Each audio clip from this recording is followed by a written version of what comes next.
ಕ್ರಿಸ್ತನಲ್ಲಿ ಪ್ರೀತಿಯ ಸಹೋದರರೇ ಮತ್ತು ಸಹೋದರಿಯರೇ, ನಿಮ್ಮೆಲ್ಲರಿಗೂ ಮುಂಜಾನೆಯ ವಂದನೆಗಳು. ಕ್ರಿಸ್ತನ ಜೀವಿತ ಪಾಠದ ಹೆಸರು ಪರ್ಣಶಾಲೆಗಳ ಹಬ್ಬ. ರೀಪ್ರಿಂಟ್ಸ್ ಪುಟ 3508, ಪುಟದ ಸಂಖ್ಯೆ 226 227.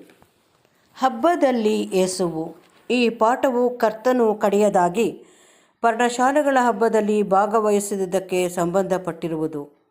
ಈ ಒಂದು ಹಬ್ಬವು ಆತನ ಶಿಲುಬೆಯ ಮರಣಕ್ಕೆ ಕೇವಲ 6 ತಿಂಗಳು ಹಿಂದೆ ನಡೆದಿತ್ತು.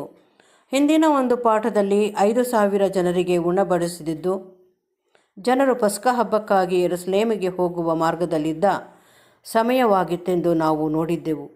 ಹೀಗಾಗಿ ಈಗಿನ ಪಾಠವು ಕನಿಷ್ಠವೆಂದರೂ 6 ತಿಂಗಳು ನಂತರ ಸಮಯದ್ದಾಗಿತ್ತು. ಆ ದಿನದಿಂದ ಆತನನ್ನು ಕೊಲ್ಲುವುದಕ್ಕೆ ಆಲೋಚಿಸುತ್ತಿದ್ದರು. ಹೀಗಿರಲಾಗಿ ಯೇಸು ಇನ್ನು ಯೆಹೂದ್ಯರೊಳಗೆ ಬಹಿರಂಗವಾಗಿ ತಿರುಗಾಡದೆ ಅಲ್ಲಿಂದ ಅಡವಿಯ ಹತ್ತಿರದ ಪ್ರದೇಶಕ್ಕೆ ಹೋಗಿ ಎಫ್ರಾಯಿಮ್ ಎಂಬ ಊರಿನಲ್ಲಿ ಶಿಷ್ಯರ ಸಂಗಡ ಇದ್ದನು.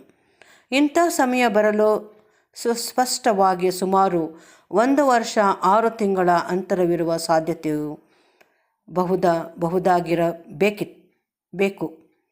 ಈ ಹಬ್ಬದ ಸಂದರ್ಭದಲ್ಲಿ ಅನೇಕರು ಯೇಸುವು ಇದಕ್ಕೆ ಬರುವನೋ ಇಲ್ಲವೋ ಎಂದು ಆಶ್ಚರ್ಯಪಡುತ್ತಿದ್ದರು. ಯಾಕೆಂದರೆ ಮಹಾಯಾಜಕನು ಕರ್ತನಿಗೆ ವಿರೋಧವಾಗಿ ಎಷ್ಟೋ ಅಸೂಯೆ, ದ್ವೇಷ, ಕಟುಭಾವನೆ ಉಳ್ಳವರಾಗಿದ್ದು ಆತನ ಜೀವಕ್ಕೆ ಬೆದರಿಕೆ ಹಾಕಿದ್ದರೆಂಬುದನ್ನು ಅಧಿಕ ಸಂಖ್ಯೆಯ ಜನರು ಅರ್ಥ ಮಾಡಿಕೊಂಡಿದ್ದರು.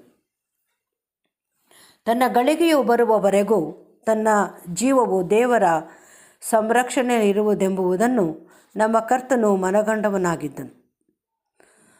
ಆತನು ಅನಗತ್ಯವಾಗಿ ಅಪಾಯದ ದಾರಿಯಲ್ಲಿ ಹೋಗಿ ದೈವಿಕವಾದ ಏರ್ಪಾಡುಗಳನ್ನು ಪರೀಕ್ಷೆ ಮಾಡುವುದಿಲ್ಲವೆಂಬಂತೆ ಕಾಣುತ್ತದಾದರೂ ನಿಜವಾಗಿಯೂ ಆತನು ತನ್ನ ಮಾರ್ಗವನ್ನು ತನಗೆ ಕಂಡುಬಂದ ಸನ್ನಿವೇಶಕ್ಕೆ ಅನುಗುಣವಾಗಿ ರೂಪಿಸಿಕೊಳ್ಳುತ್ತಿದ್ದನು. ಹೀಗೆಯೇ ಸಹ ಆತನು ತನ್ನ ಶಿಷ್ಯರಿಗೆ ಬುದ್ಧಿ ಹೇಳಿದ್ದನು. ಒಂದು ಊರಿನಲ್ಲಿ ನಿಮ್ಮನ್ನು ಹಿಂಸೆ ಪಡಿಸಿದರೆ ಬೇರೊಂದು ಊರಿಗೆ ಓಡಿ ಹೋಗಿ. ಆ ಸಮಯದಲ್ಲಿ ನಮ್ಮ ಕರ್ತನ ಅಣ್ಣ ತಮ್ಮಂದಿರಲ್ಲಿ ಕೆಲವರು ಅವರು ದಾಯಾದಿಗಳ ಆಗಿರುವ ಸಂಭವವಿತ್ತು. ಯಾಕೆಂದರೆ ದಾಯಾದಿಗಳನ್ನು ಆ ಕಾಲದಲ್ಲಿ ಅಣ್ಣ ತಮ್ಮಂದಿರು ಎಂದು ಕರೆಯಲಾಗುತ್ತಿತ್ತು. ಆತನು ಮೆಸ್ಸಿಯನ್ ಎಂಬುದರ ಬಗ್ಗೆ ಸಂದೇಶವುಳ್ಳವರಾಗಿರುವಂತೆ ತೋರುತ್ತಿದ್ದು ತಾನು ಯೆರೂಸಲೇಮಿಗೆ ಹೋಗಿ ಅಲ್ಲಿ ತಮ್ಮ ಜನಾಂಗದಲ್ಲಿನ ಪಾಂಡಿತ್ಯವುಳ್ಳವರ ಮುಂದೆ ಮಹತ್ ಕಾರ್ಯಗಳನ್ನು ಮಾಡಲು ಹೇಳಿದ್ದರು.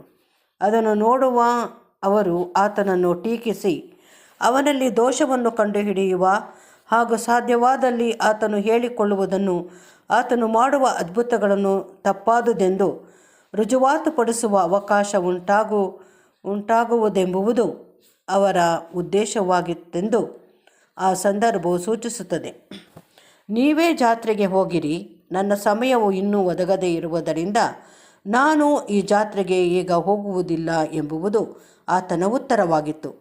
ಯಾಕೆಂದರೆ ನಮ್ಮ ಕರ್ತನು ಹಬ್ಬಕ್ಕೆ ಮುಂಚಿತವಾಗಿ ಹೋಗುವುದರಿಂದ ಧಾರ್ಮಿಕ ಬೋಧಕರ ದ್ವೇಷವನ್ನು ಹೆಚ್ಚು ಕೆರಳಿಸುವಂತಾಗುತ್ತಿತ್ತು. ಅದಲ್ಲದೆ ಆತನು ತಡವಾಗಿ ಹೋಗುವುದರಿಂದ ಆತನ ಜನಪ್ರಿಯತೆಗಾಗಲಿ ಅಥವಾ ಬೋಧನೆಗಳಿಗಾಗಲಿ ಧಕ್ಕೆ ಉಂಟಾಗುತ್ತಿರಲಿಲ್ಲ. ಕಾರಣ ಜನರು ಸಹಜವಾಗಿ ತಾವಾಗಿಯೇ ಆತನ ಬಗ್ಗೆ ವಿಚಾರಿಸುತ್ತಿದ್ದು ಆಶ್ಚರ್ಯವನ್ನು ವ್ಯಕ್ತಪಡಿಸುವವರಾಗಿ, ಆತನು ಹೇಳಿಕೊಳ್ಳುವುದರ ಬಗ್ಗೆ ಚರ್ಚೆ ಮಾಡುವವರಾಗಿ, ತಾವು ತಮ್ಮ ಊರು, ಹಳ್ಳಿ ಮುಂತಾದವುಗಳಲ್ಲಿ ಆತನ ಬಗ್ಗೆ ಕಂಡು ಕೇಳಿದ್ದನ್ನು ಅವರು ಒಬ್ಬರಿಗೊಬ್ಬರು ಹೇಳಿಕೊಳ್ಳುತ್ತಿದ್ದರು.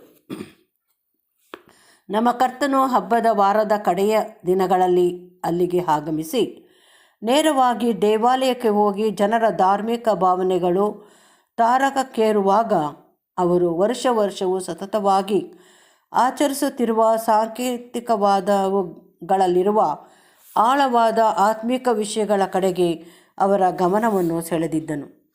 ಆ ಚಿನ್ನದ ಊಜಿಯಲ್ಲಿ ತುಂಬಿರುವ ನೀರನ್ನು ಯಜ್ಞವೇದಿಯ ಮೇಲೆ ದೇವರಿಗೆ ತರ್ಪಣವಾಗಿ ಎರೆಯುವುದನ್ನು ಮುಗಿಸುವಾಗ ಅಲ್ಲದೆ ಆಗ ಜನರ ಗುಂಪು ಆ ಉಷ್ಣ ಹವಾಮಾನದಲ್ಲಿ ಬಾಯಾರಿದವರಾಗಿರುವ ಸಂಭವವಿದ್ದು ಆ ನೀರಿನ ದೃಶ್ಯವನ್ನು ಕಂಡು ಆ ಬಾಯಾರಿಕೆಯು ಇನ್ನೂ ಹೆಚ್ಚಾಗಿ ಉಲ್ಬಣಗೊಂಡಿರುವಾಗ ಯೇಸುವು ನಮ್ಮ ಪಾಠದಲ್ಲಿ ಸಾರಾಂಶವಾಗಿ ಒಳಗೊಂಡಿರುವುದನ್ನು ಕೂಗಿ ಹೇಳಿದ್ದೇನೆಂದು ಭಾವಿಸಲಾಗಿರುವುದು.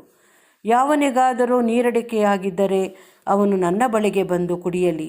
ನನ್ನನ್ನು ನಂಬಿದವರ ಹೊಟ್ಟೆಯೊಳಗಿಂದ ಶಾಸ್ತ್ರದಲ್ಲಿ ಹೇಳಿರುವ ಪ್ರಕಾರ ಜೀವಕರವಾದ ನೀರಿನ ಹೊಳೆಗಳು ಹರಿಯುವವು. ನಮ್ಮ ಕರ್ತನು ಸಾಮ್ಯ ರೂಪವಾಗಿಯೂ ಒಗಟಿನ ರೂಪವಾಗಿಯೂ ಹೇಳುವನೆಂದು ಪ್ರವಾದಿಯು ಮುಂದಾಗಿ ಹೇಳಿರುವಂತೆ ಜನರು ಹೇಳುತ್ತಿದ್ದುದರಲ್ಲಿ ಆಶ್ಚರ್ಯವಿಲ್ಲ. ಈ ಸಂದೇಶವನ್ನು ಕೇಳಿದ ಗುಂಪಿನವರಲ್ಲಿ ಇದರ ಬಗ್ಗೆ ಯಾವ ವಿಧವಾಗಿಯಾದರೂ ಸೂಕ್ತ ಗ್ರಹಿಕೆಯನ್ನು ಪಡಕೊಂಡಿದ್ದವರು ಎಷ್ಟು ಅಲ್ಪ ಮಂದಿ. ಪ್ರಭಾವಯುತವಾದ ಆಶೀರ್ವಾದಗಳುಳ್ಳ ಆತ್ಮಿಕ ಏರ್ಪಾಟುಗಳಿಂದ ಕೂಡಿರುವ ನಮ್ಮ ಈಗಿನ ಕಾಲದವರ ವಿಷಯವಾಗಿಯೂ ಹೀಗೆಯೇ ಇದ್ದು, ಅವರಲ್ಲಿ ಎಷ್ಟು ಅಲ್ಪ ಮಂದಿಗೆ ಈ ಮಾತುಗಳು ಸೂಚಿಸುವವೆಂದು ಏನೆಂಬುದರ ಬಗ್ಗೆ ಸಾಕಷ್ಟು ಸೂಕ್ತ ಕಲ್ಪನೆಗಳನ್ನು ಹೊಂದಿರಲು ಸಾಧ್ಯ.